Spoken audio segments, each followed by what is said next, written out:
tous. Merci beaucoup, Jean-Luc.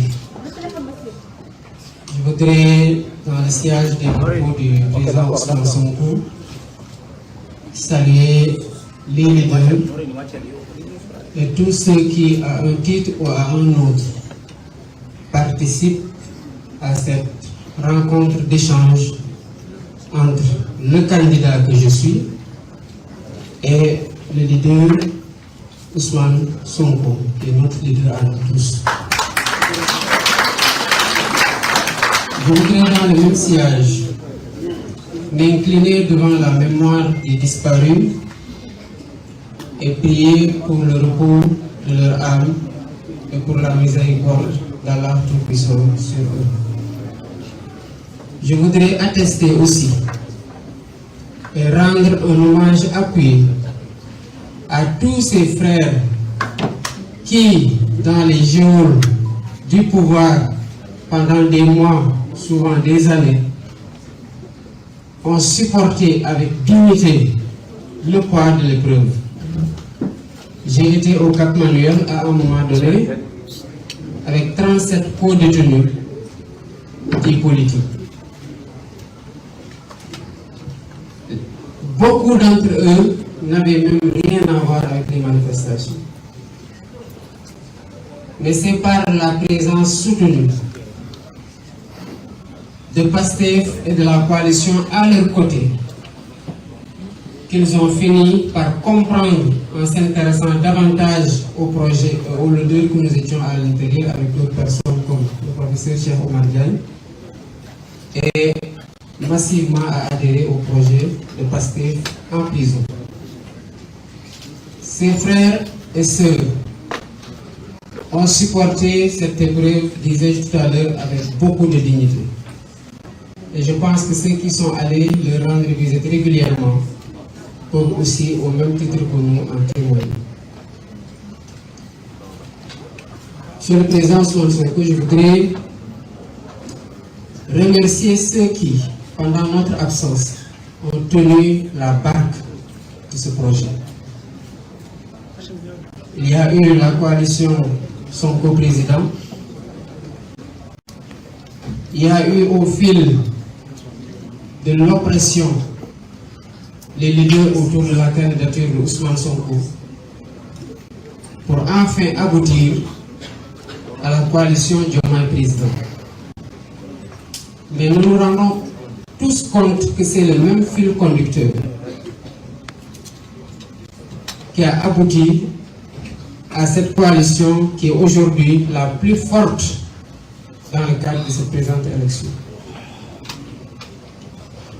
Et je disais ce matin, c'est parce que tous ces patriotes et toutes ces patriotes sont épris d'un Sénégal souverain, juste, prospère dans une Afrique en progrès, que nous nous sommes retrouvés autour de l'essentiel.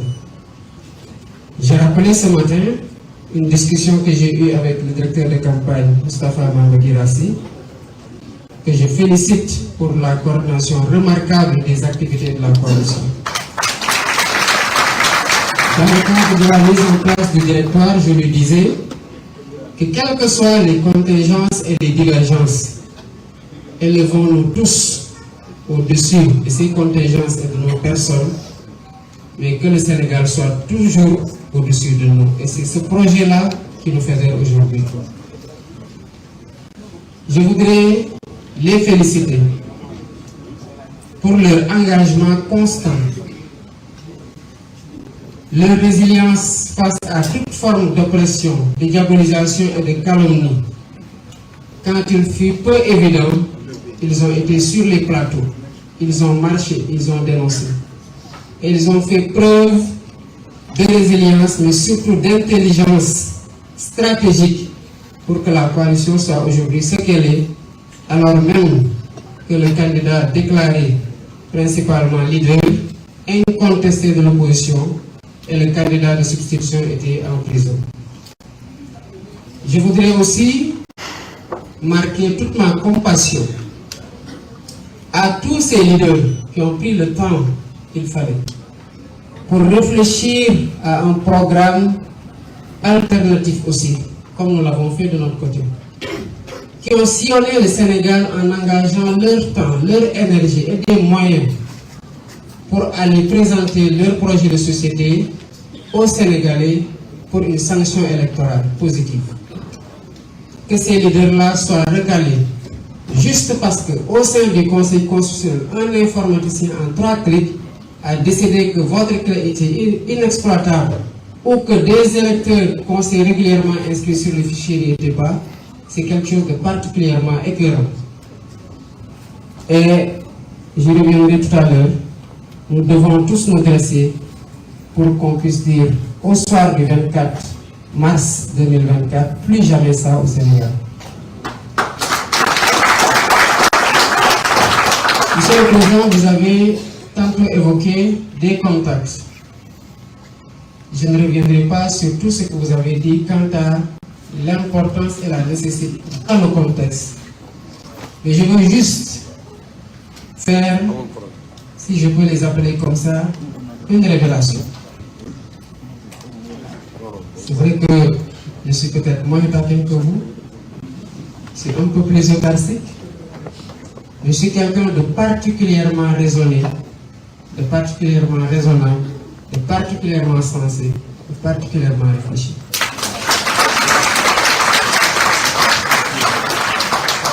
Après les événements de mars 2021, Monsieur le Président Sonko, vous pourrez en témoigner. Je vous suis venu vous voir quand le président Macky Sall était en train de dire ce qui s'est passé au Sénégal ne se reproduira plus. Et que les jeunes sur les réseaux sociaux lui disaient, si tu refais ce que tu as fait, on fera pire. Je suis venu vous dire qu'il faut qu'il y ait des discussions. Vous m'avez dit, mais pourquoi? Je dis parce qu'on ne peut pas continuer à nous regarder en chien de faïence entre Sénégalais et à nous menacer d'une deuxième confrontation. Vous avez aussi, en toute responsabilité, donné votre accord pour que je puisse prendre contact avec quelqu'un de la mouvance présidentielle qu'on pensait être un point d'entrée correct. Le temps qu'on obtienne les contacts et qu'on fixe un rendez-vous, le président Macky Sall en plein Covid a décidé d'aller à Kaffrine, répandant en plus le Covid-2, et à Matam, au Fouta, en bastonnant au passage des Sénégalais qui n'avaient le tort que de porter le brassard rouge, en continuant à menacer tout le monde de ses foudres, en continuant à s'armer, en continuant à recruter pour davantage mater. Les résultats, on va voir. Nous avons considéré que pour discuter, il fallait discuter avec quelqu'un de particulièrement réfléchi, de particulièrement disposé pour pouvoir comprendre pourquoi on cherche à dépasser cette vague dangereuse-là qui allait nous mener forcément aux événements de juin 2023. Malheureusement, on a interrompu les contacts parce qu'il n'y avait pas la réceptivité affichée de l'autre côté. En 2023, j'ai personnellement, parce que j'étais en prison, vous étiez sous blocus. J'ai pris la responsabilité, je vous en ai informé par la suite, de contacter son fils après le discours du 3 juillet pour lui dire, à partir du moment où votre papa a décidé de ne plus aller aux élections, vous êtes la seule personne à pouvoir l'aider à sortir par ce qui reste de la grande porte. Et que tous ceux qui veulent être candidats aujourd'hui vont l'encourager à continuer la répression. Il s'en est rendu compte trop tard pour essayer de rétropédaler, appeler à l'apaisement, mais le mal était déjà fait. Les morts ne reviendront pas. Les amputés ne retrouveront ni leurs bras, ni leurs jambes. Les éborgnés ne retrouveront pas leurs yeux. Et on a toujours des malades qui sont évacués à l'étranger du fait de cette répression aveugle. Je n'ai pas été écouté. Au contraire, qu'est-ce qu'on a dit? Ils auraient pu négocier quand ils étaient en mars 2021 parce qu'ils étaient en position de force. Mais qu'est-ce que vous avez fait en mars 2021 lors de votre discours du 8 mars Vous avez dit que le président Macky Sall, il reste 2 ans. Et que ces 2 ans-là, encadrons-le, aidons-le à finir et qu'il transmette ce pays-là en paix pour qu'on continue à le travailler. Il y a eu autre chose qui a été dit, mais puisque nous sommes dans des moments dits de décrispation et qu'il n'est plus notre adversaire, je pense qu'on peut même ne pas aller dans ces relations-là. Juste pour dire que, à quel point moi je tiens à la concertation et au dialogue. Et cela a été tout le temps la posture de Pastef, de continuer à entretenir ce dialogue-là, si tant est que les conditions de sa tenue obéissent à des règles et à une logique de sincérité qui vont aboutir à des conclusions qui seront convenues, consensuelles, appliquées par toutes les parties prenantes. On n'a pas été écouté à temps et on aurait pu faire l'économie de ces balafres sur le visage, sur l'image de la démocratie sénégalaise, de frères et sœurs incarcérés dans des conditions extrêmement difficiles, de morts qui ne reviendront jamais, de traumatisés et de blessés qui garderont les séquelles à vie.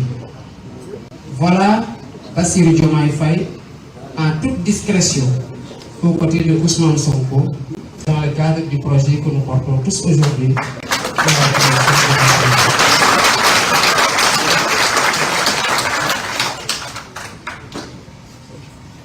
Et pourtant, j'ai fait ça après avoir refusé de prendre le bracelet en prison parce qu'on me l'a proposé. Après 2 mois d'incarcération, ils sont venus me dire, ok, on peut te libérer, mais à condition que tu prennes le bracelet. Je dis que je ne prendrai pas le bracelet. Pourquoi? Parce que je ne peux pas prendre le bracelet. Je n'ai rien fait. Quand vous aurez fini avec votre ingénieur électoral, mais remettez-moi là où vous m'aviez trouvé, à savoir mon bureau à 22h, à des heures d'arrestation illégale.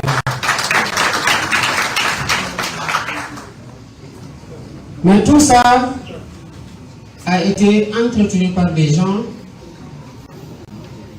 à qui ne profitait pas notre candidature. Après ça en était pris au président Ousmane Sonko, ils s'en sont pris à moi.